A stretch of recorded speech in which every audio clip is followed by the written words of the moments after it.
3 రోజుల కిందట మే 8వ తారీఖున ఏదైతే పాక్సో కేసు ఫైల్ అయిందో, ఇక్కడ హైదరాబాద్ పోలీస్ స్టేషన్లో పాక్సో కేసు ఏదైతే ఫైల్ అయిందో బండి భగీరథ్ పైన, దానిపైన 3 రోజుల వరకు కూడా ఎటువంటి యాక్షన్ కూడా పోలీసులు తీసుకోలేదు. ఇవాళ పోలీసులు ఇచ్చిన స్టేట్మెంట్ ఏంటి అంటే 3 రోజులుగా వాళ్ళు మోదీ ఏదైతే ఇక్కడ బహిరంగ సభ చేస్తున్నారో నిన్న మే 10వ తారీఖున దాంట్లో బిజీగా ఉన్నాము అన్నది.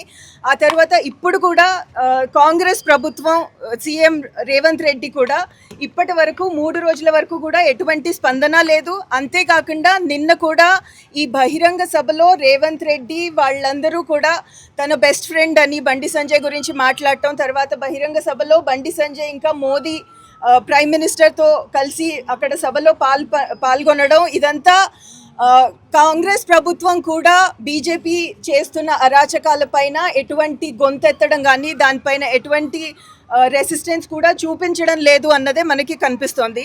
దీని గురించి ఇవాళ వచ్చిన పోలీస్ ఏదైతే స్టేట్మెంట్ ఇచ్చారో 3 రోజులుగా వాళ్ళు బిజీగా ఉన్నారన్నది, ఇదంతా కూడా వీళ్ళ మూకుమ్మడి ప్రయత్నం ఏదైతే ఉందో ఇదంతా కూడా తెలియజేస్తుంది. అందుకని కాంగ్రెస్ ప్రభుత్వం కూడా దీన్ని సీరియస్గా తీసుకోవట్లేదు. కాంగ్రెస్ ప్రభుత్వం కూడా ఈ ఫాసిస్ట్ బీజేపీ ప్రభుత్వానికి మద్దతుగా ఉన్నది అన్నది దీని గురించి కూడా మేము చెప్తున్నాము.